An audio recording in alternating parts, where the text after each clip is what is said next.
तो मूवी की स्टार्टिंग में हम देखते हैं कि एक परेशान कपल अपने बेटे को एक लड़की के पास लेकर आता है। वो लड़की एक किस्म की एक्सोसिस्ट थी, यानी उसका तो मूवी की स्टार्टिंग में हम देखते हैं कि एक परेशान कपल अपने बेटे को एक लड़की के पास लेकर आता है। वो लड़की एक किस्म की एक्सोसिस्ट थी, यानी उसका स्पिरिट्स पर कंट्रोल था और वो लोगों की हालत देखकर समझ जाती थी कि इसके साथ क्या मसला है और किसी सोल ने तो नहीं इसको कंट्रोल किया हुआ। अब वो कपल जो अपने बच्चे को वहां पर लाया था, वो इसलिए परेशान होता है क्योंकि उनके बेटे की तबीयत काफी ज्यादा खराब होती है। उनके बेटे को कोई चीज दिखाई देती थी जिसे देख के वो काफी डर जाता था और उसे शिवरिंग भी हुआ करती थी, यानी वो बहुत ज्यादा कांपता था। वो कपल उस लड़की को बताते हैं कि हमारे बेटे ने किसी औरत का नेकलेस चुरा लिया था 3 दिन पहले और तभी से इसकी ऐसी हालत है। वो औरत ये नेकलेस भी वापस नहीं लेती और ना ही हमारे बेटे की हालत ठीक होने को आती है। तो वो लड़की उस कपल से कहती है कि आप परेशान ना हो, आप इसको अंदर ले आए। फिर उसके बाद वो उस बच्चे को लिटा देती है एक चादर देकर। लेकिन वो बच्चा यहाँ पर भी काफी ज्यादा डरा होता है, जैसे उसे कोई चीज दिखाई दे रही हो और जैसे आवाजें सुनाई दे रही हो। फिर अचानक से कोई चीज उस पर हावी होने लगती है, जैसे किसी ने उसको कंट्रोल कर लिया हो। वो लड़की कुछ पढ़ने लगती है, लेकिन तभी वहां पर वाकई की कोई सोल आ जाती है जो सब चीजें तबाह करने लगती है और उस छोटे बच्चे को उठाकर नीचे फेंकती है। वो बच्चा काफी बुरी तरह से डर जाता है और फिर उस जगह की जमीन खुलती है और वो उस बच्चे को अपने अंदर खींच लेती है। वो लड़की यानी एक्सोसिस्ट ये देख के काफी हैरान होती है और उस बच्चे से कहती है कि हम दोबारा मिलेंगे और यहीं पर ये सीन कट हो जाता है। फिर हम प्रेजेंट टाइम देखते हैं जहाँ पर हमें एक लड़की क्रिस्टीन दिखाई जाती है। वो एक बैंक में जॉब करती थी और लोन देने का और लेने का काम करती थी। वो अपनी जॉब से काफी ज्यादा सिंसियर थी। तो एक दिन वो अपने बॉस के पास आती है और उनसे पूछती है कि मेरी प्रमोशन कब होगी और मैं सीनियर असिस्टेंट कब बनूंगी। तो उसके बॉस कहते हैं कि अगर तुम डिजर्व करती हुई तो बन जाओगी, वैसे भी मैंने एक और आदमी हायर किया है और अगर वो मुझे ठीक लगा तो मैं उसे सीनियर असिस्टेंट बना दूंगा। फिर हमें क्रिस्टिन का दोस्त दिखाया जाता है जो कि उसके ऑफिस में उससे मिलने के लिए आया था। वो एक प्रोफेसर था, उसे कॉइन कलेक्शन का काफी ज्यादा शौक था। तो क्रिस्टिन उसे एक ओल्ड कॉइन देती है जिसे पाकर वो काफी ज्यादा खुश होता है और उसके बाद क्रिस्टिन वापस से अपने ऑफिस के अंदर आती है। तो वो देखती है कि वो जो नया आदमी उसके बॉस ने हायर किया होता है वो उससे काफी अच्छी बातें कर रहा होता है, जैसे वो अपने मार्क्स बना रहा हो उस प्रमोशन को हासिल करने के लिए। तो ये बात क्रिस्टिन को अच्छी नहीं लगती क्योंकि उसने शुरू से मेहनत की थी इस जगह तक पहुंचने के लिए। उसके बाद क्रिस्टिन दोबारा से अपने काम पर लग जाती है और तभी उसके पास एक ओल्ड लेडी आती है, यानी बूढ़ी औरत। वो बूढ़ी औरत क्रिस्टीन से कहती है कि मैंने जो आपसे हाउस लोन लिया था प्लीज उसकी ड्यूरेशन बढ़ा दें क्योंकि हमारे घर के हालात काफी खराब हैं। अभी मैं आपको ये लोन वापस नहीं कर सकती। तो क्रिस्टीन काफी सोचती है कि मैं अब क्या करूं। तो वो सारे डॉक्यूमेंट्स और वो पेपर्स अपने बॉस के पास ले जाती है। तो उसका बॉस कहता है कि बस यही छोटी छोटी चीजें हैं जिनसे मैं डिसाइड करूंगा कि क्या तुम वाकई डिजर्व करती हो असिस्टेंट बनना। तुम्हें ये सारे फैसले खुद लेने चाहिए, मैं तुम पर छोड़ रहा हूँ कि तुम क्या फैसला लेकर मुझे खुश करती हो। क्रिस्टीन बहुत सोचती है और बाहर आकर वो डॉक्यूमेंट्स उस बूढ़ी औरत को वापस कर देती है और उससे कहती है कि सॉरी, मैं इस ड्यूरेशन को एक्सटेंड नहीं कर सकती। वो ऐसी थी तो नहीं, लेकिन प्रमोशन लेने के लिए उसे ऐसा करना पड़ता है। तो वो बूढ़ी औरत रोने लगती है और कहती है कि ऐसा ना करें, आप नहीं जानती कि मेरे हालात कितने खराब हैं, मैं यहाँ पर मजबूर होके आई हूँ। लेकिन क्रिस्टिन कुछ नहीं कर सकती थी। वो सिक्योरिटी को बुलाती है और कहती है कि इन बूढ़ी अम्मा को यहाँ से बाहर ले जाओ। उस बूढ़ी औरत को लगता है कि इसने सबके सामने उसकी इंसल्ट की। वो औरत काफी अजीब रिएक्ट करने लगती है। उसकी एक आंख पत्थर की होती है और उसके नाखून काफी गंदे होते हैं, जैसे कई अरसे से ना काटे हो ना साफ किए हों। खैर सिक्योरिटी उसे बैंक से बाहर निकाल देती है। तो वो बूढ़ी औरत कहती है कि तुमने ये अच्छा नहीं किया। उसके बाद हम देखते हैं कि शाम हो चुकी होती है और क्रिस्टिन अपने काम से फारिग होकर अपने घर जा रही होती है। जैसे ही वो अपनी कार में बैठती है तो देखती है कि वही बूढ़ी औरत उसकी बैक सीट पर बैठी हुई है। वो बूढ़ी औरत क्रिस्टीन पर अटैक करने लगती है, उसे मारने की कोशिश करती है, लेकिन क्रिस्टीन जैसे तैसे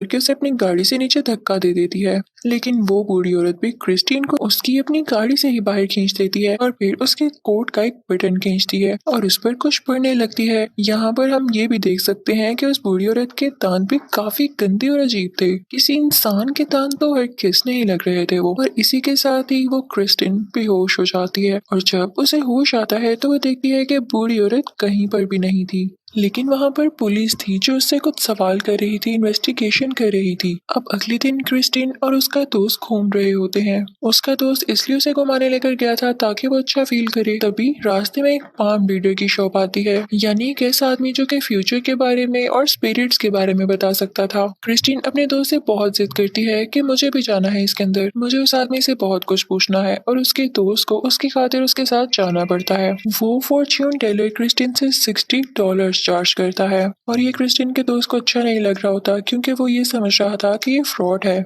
लेकिन वो फॉर्च्यून टेलर जैसे ही क्रिस्टीन का हाथ देखता है तो उसके $60 उसे वापस करते हुए कहता है कि अपने पैसे लो और अपना ख्याल रखो, बस किसी ने तुम पर काला जादू यानी ब्लैक मैजिक किया है। और वो उसे ये भी बताता है कि तुम्हारे कोट का बटन गायब है और वो किसी न किसी तरह इस चीज से लिंक्ड है।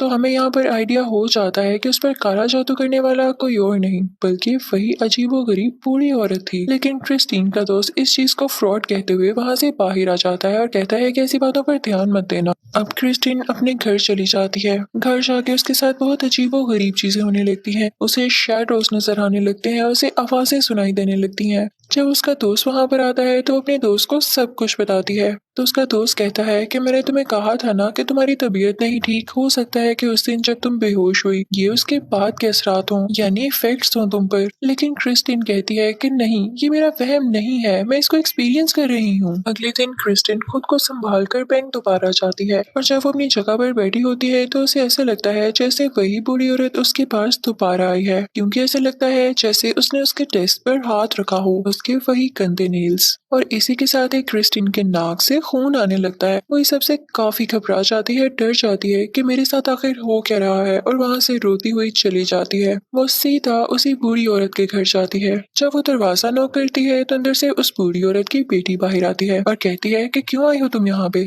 चली जाओ यहाँ से, जैसे तुमने मेरी बूढ़ी माँ को निकाला। तो क्रिस्टीन उससे कहती है कि मुझे माफ कर दो, मैंने सब जान के नहीं किया, मुझे प्लीज एक बार उनसे मिलने दो। अब उस बूढ़ी औरत की बेटी काफी मुश्किलों के बाद क्रिस्टीन को अंदर आने देती है। क्रिस्टीन जब अंदर जाती है तो वो देखती है कि वो बूढ़ी औरत मर चुकी होती है, उसकी डेड बॉडी वहां पर पड़ी होती है। यानी क्रिस्टीन अब जाग कर भी उससे माफी नहीं मांग सकती थी क्योंकि अब बहुत देर हो चुकी थी। वो ये देख के काफी होपलेस हो जाती है। तो उस बूढ़ी औरत की बेटी कहती है कि मैं जानती हूँ कि तुम्हारे साथ क्या मसला है, और मैं ये भी जानती हूँ कि मेरी माँ ने तुम पर काला जादू किया है, और मैं तो कहती हूँ कि ठीक ही हुआ, तुम जैसे लोगों के साथ यही होना चाहिए, और अब इसका असर कभी खत्म नहीं हो सकता, इसलिए दोबारा यहाँ पर मत आना। क्रिस्टीन तो जैसे पागल हो चुकी थी, उसे कुछ समझ नहीं आता कि मैं क्या करूँ। तो वहां से सीधा उसी फॉर्च्यून टेलर के पास जाती है। तो वो फॉर्च्यून टेलर उसे कहता है कि उस बूढ़ी औरत ने तुम पे काफी बुरा काला जादू किया है। ये एक कर्स है जो पहले 3 दिन तो तुम्हें इतना सताएगा कि तुम्हारा दिल चाहेगा कि तुम अपनी ही जान ले लो, लेकिन तुम अपनी जान नहीं ले पाओगी। और 3 दिन के बाद वो कर्स तुम्हें अपने साथ ले जाएगा, तुम्हारी सोल को भी। वो तुम्हें जहन्नुम में घसीट लेगा जिससे तुम हमेशा के लिए मारी जाओगी। लेकिन इसका एक सोल्यूशन है, अगर उससे पहले पहले तुम किसी जानवर को सेक्रीफाइस कर दो, उसकी कुर्बानी दे दो, तो तुम पर से कर्स हटकर उस जानवर पर जा सकता है। यानी अगर उसकी सोल चली गई तो तुम्हारी सोल बच सकती है, प्लीज देर मत करना। लेकिन क्रिस्टिन इस सब पे बिलीव नहीं करती और वो कहती है कि मैं क्यों किसी भी जानवर की जान ले लूं। तो वो फॉर्च्यून टेलर उसे कहता है कि याद रखना, अभी जो कुछ तुम्हारे साथ हो रहा है वो तो बहुत कम है, तुम्हारे साथ इतने जुल्म होने वाले हैं कि तुम उसको कभी भी नहीं भूल पाओगी और ना ही बर्दाश्त कर सकोगी। अब क्रिस्टिन जैसे ही घर जाती है तो उसके साथ अजीबो गरीब चीजें होने लगती हैं। वो सोल उसे काफी डराने लगती है जो उस पर कर्स बन के टूटी थी। अब जब सब कुछ क्रिस्टीन के बस से बाहर हो जाता है तो वो अपनी पेट बिल्ली को अपने पास बुलाती है, यानी पेट कैट को, और उसे ना चाहते हुए भी सेक्रीफाइस कर देती है कि हो सकता है सब कुछ ठीक हो जाए। और तभी वहां पर उसका दोस्त आता है और उससे कहता है कि मैं तुमसे शादी करना चाहता हूँ और इसके लिए तुम प्लीज मेरे पेरेंट्स से मिल लो, क्या पता तुम अच्छा फील करो। क्रिस्टीन भी इस बात पर राजी हो जाती है क्योंकि वो अपने साथ होने वाली सिचुएशन से खुद भी तंग आ चुकी थी। अब डिनर का टाइम आ चुका होता है और क्रिस्टीन अपने हाथों से बहुत ही टेस्टी केक बनाती है और अपने फ्रेंड के पेरेंट्स से मिलने चली जाती है। उनमें बातें होने लगती हैं और अब वो लोग केक काट के खा रहे होते हैं। जब क्रिस्टीन अपना केक खाने लगती है तो उसे अपने स्लाइस में उसी बूढ़ी औरत की आंख दिखाई देती है। वो काफी डर जाती है और तभी उसे उन स्पिरिट्स की आवाजें आने लगती हैं। वो इतना ज्यादा डर जाती है कि पैनिक होने लगती है, लेकिन फिर भी वो खुद पे कंट्रोल करते हुए ऐसे फील करवाती है जैसे कुछ नहीं हुआ। लेकिन वो आवाजें अब आउट ऑफ कंट्रोल होने लगी थी। क्रिस्टीन उनसे इतना परेशान होती है कि वहां से शीशे का ग्लास उठाकर उस तरफ फेंक दिया जहाँ से उसे आवाजें आ रही थी। ये चीज उसके दोस्त की मदर को बिल्कुल भी अच्छी नहीं लगती और क्रिस्टिन एम्बेरस होकर वहां से चली जाती है। तो क्रिस्टिन के दोस्त की मदर उससे कहती है कि छोड़ दो, ये लड़की तुम्हारे लिए सही नहीं है, मुझे ये बिल्कुल अच्छी नहीं लगी। क्रिस्टिन गुस्से में उसी फॉर्च्यून टेलर के पास जाती है और उससे कहती है कि तुमने मुझसे झूठ बोला था कि किसी भी एनिमल को सेक्रीफाइस कर दोगे और मेरी जान बच जाएगी। मैंने अपनी प्यारी बिल्ली को तुम्हारे कहने पर सेक्रीफाइस कर दिया और क्या हुआ, कोई फर्क नहीं पड़ा। तो वो फॉर्च्यून टेलर कहता है कि अब बहुत देर हो चुकी है और तुम पर कर्ज भी अच्छा खासा है। हमें इसके लिए उस सोल से डायरेक्टली बात करनी होगी कि वो तुम्हारी जान छोड़ दे, वरना कल आखिरी दिन है और उसके बाद वो तुम्हारी सोल को अपने साथ ले जाने वाली है। क्रिस्टीन कहती है कि मुझे कुछ भी बताओ, मैं इससे आजाद होना चाहती हूँ। तो वो फॉर्च्यून टेलर कहता है कि इस मामले में एक औरत हमारी मदद कर सकती है, लेकिन उसकी फीस काफी ज्यादा है और हो सकता है कि इसमें तुम्हारी जान का भी खतरा हो, लेकिन चांसेस ये भी हैं कि वो सोल तुम्हारी जान छोड़ दे, यानी तुम इसमें 50-50 लटकी हुई हो। अब क्रिस्टीन काफी परेशान हो जाती है कि वो इतने ज्यादा पैसे कहाँ से लाएगी। तो वो बैंक जाती है और अपने बॉस से कहती है कि आप मुझे प्लीज ये लोन दे दें, जब मेरी प्रमोशन हो जाएगी तो मैं ये आपको अपनी सैलरी से रिटर्न कर दूंगी। तो उसके बॉस कहते हैं कि आपको किसने कहा है कि मैं आपको प्रमोशन दे रहा हूँ, आपकी मेंटल स्टेट ऐसी रही है, मैंने उस आदमी को प्रमोशन दे दी है जिसको मैंने हायर किया था। Best of luck for the next time. और ये सुनकर क्रिस्टीन को काफी दुख होता है। वो वहां से परेशान हालत में अपने घर लौटती है और वहां से कुछ चीजें उठा के एक शॉप पर बेच देती है, लेकिन स्टिल अभी भी उसके पास कुछ नहीं जमा हुआ था कि वो उस लड़की के पास जा सकती। तब वो अपने उसी दोस्त से मिलती है तो उससे कहता है कि देखो क्रिस्टीन, मैं इन बातों पे यकीन तो नहीं करता, लेकिन सिर्फ तुमसे प्यार करने की वजह से मैं ये तुम्हें पैसे दे देता हूँ, ताकि तुम्हें ये न लगे कि मैंने मुश्किल वक्त में तुम्हारा साथ नहीं दिया या मैं पैसों की वजह से तुमसे दूर हो गया। ये सुन के क्रिस्टीन काफी खुश होती है और वो पैसे लेके उस औरत से मिलने जाती है। अब ये जगह देख के आप हैरान रह जाएंगे, ये वही घर होता है जो कि मूवी की स्टार्टिंग में हमें दिखाया गया है, जहाँ पर वही बेचारा मासूम बच्चा मारा गया। क्रिस्टीन वहां पर आकर एक औरत से मिलती है। क्रिस्टीन के साथ वो फॉर्च्यून टेलर भी होता है।